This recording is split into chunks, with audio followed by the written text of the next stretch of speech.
All right, chapter 8, which covers political participation. This was in the last video, so this basically just explains like the difference between the two sides in the American political spectrum. So these are things what we will focus on. Describe, basically, how does American voter turnout compare to other countries? Spoiler alert, it sucks. How America expanded our suffrage from a few rich white men to everybody, which is a great story, which is a very positive story.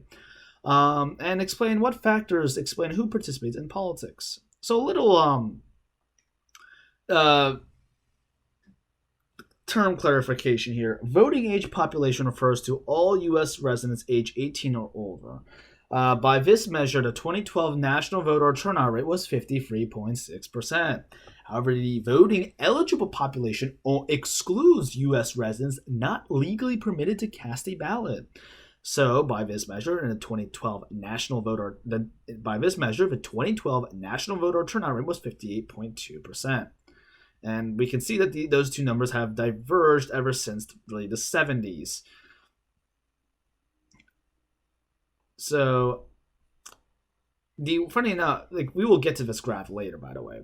So, funny enough, the word idiot comes from the Greek word for not voting. Even in a presidential year, only 60% of those eligible to vote do so. And you have much lower turnout in off years or midterm elections. Even those who vote often vote for just the key contests. This is mostly due to ballot fatigue. Basically, we have so many damn positions to vote for, candidates to vote for, and for so many different positions that we just get tired. You also have even fewer votes in the often critical primary elections, the elections for each party's candidate. So there are multiple reasons why people cannot vote. There are a lot of cannot voters, like immigrants, ill, disabled, prisoners, unplanned travelers, felons, and ex-felons. Sometimes people non-voters just don't have a sense of political or civic efficacy. They think they just don't have an impact. It's also because we also don't have many people vote because it's kind of cumbersome to register, and also it's just hard to vote in the first place. Long lines, bad weather, and also a lot of Americans don't they can't take a day off from work because we don't have voting day is not a national holiday in the United States. As a result, people who have lower income jobs simply cannot just leave their job to go vote. And of course, you have those who are uninformed and indifferent. There are many reasons why Americans have the lowest voter turnout relative to the rest of the developed world. We have so many more elections and elected officials. We make it much harder to register to vote. It's automatic in many countries, whereas here it is not. Also, we are more decentralized. Each state can dictate its own voting law, so it becomes very confusing. And we're also really good at voter suppression because, we kind of have a very good history of doing that. Which, continues to this day with stringent ID requirements as well as the elimination of early voting. There are some other reasons, America leads the world in incarceration rates and in disenfranchising ex-prisoners. Gotta love America for that. Gotta love America for throwing so many people into jail. Oh dear. You also have many states require government-issued IDs. Some of these can be quite expensive and difficult to obtain. You also have surreptitious voter rolls purging. Voting day is also a work day, so a lot of people can't take a day off. We're also more prone to other types of civic participation, and it might be just because we're more satisfied.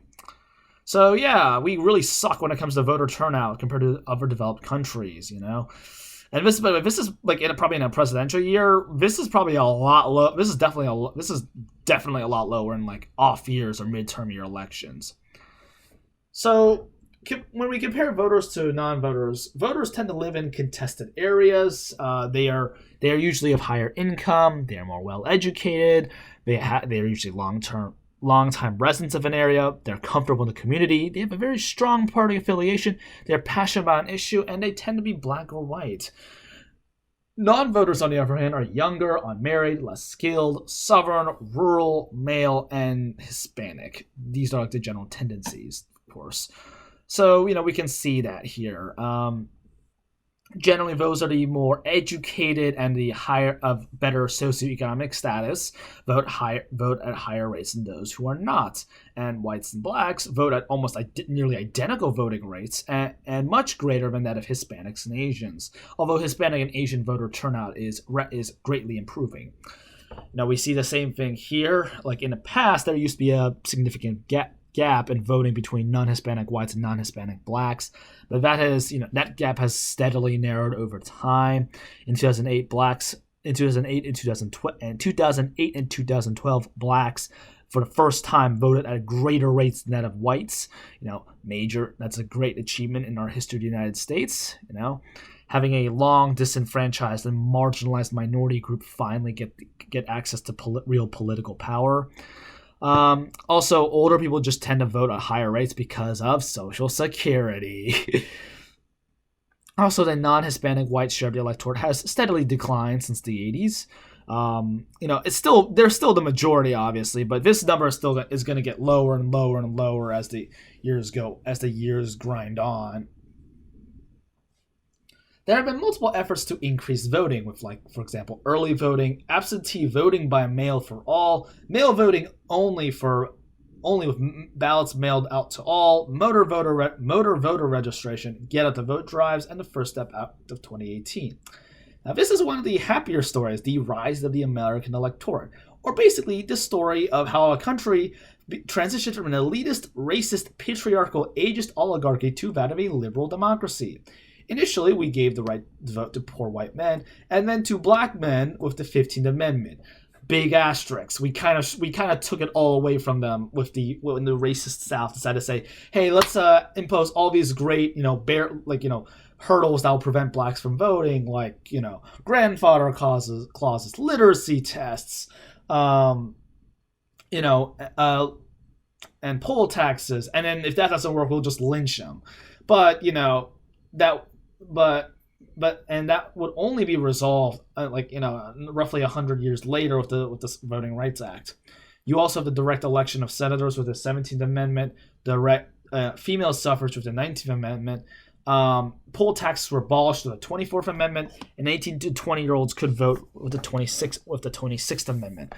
Also, people who live in cities have a greater share, now have a greater say thanks to the mandating of equal-sized voting districts with a 1965 court case. So, these are just some pictures of efforts to increase voting among historically ignored groups of Americans. Very impressive history, considering the fact that we started off as a really racist country and a very sexist country as well, and a very oligarchic country as well. So, voting participation has steadily declined since the 19th century, but, it might not all necessarily be bad. Maybe because in the past the Republicans were so dominant, but now political parties are weaker. Maybe because in the past there was so much fraud, double voting, public voting, and, party machines counting and, manipulating votes. The Australian ballot, which was basically government-printed secret ballots, replaced the party-printed ballots, later on during the progressive, in the lead up to the progressive, during the progressive era. As a result, this allowed, this might have prevented parties from this definitely prevented parties from manipulating the data. Maybe it's also because maybe voter turnout decreased because of the introduction of stricter registration processes. But voting turnout has been fairly level since 1928. So there are many ways Americans can participate in politics. Many of them display a yard sign, bumper sticker, or button, give money, attend a rally, volunteer or campaign for a party, plus other civic involvement. So the moral of the story, even if there are other ways to be civically involved, still vote because it's still very important.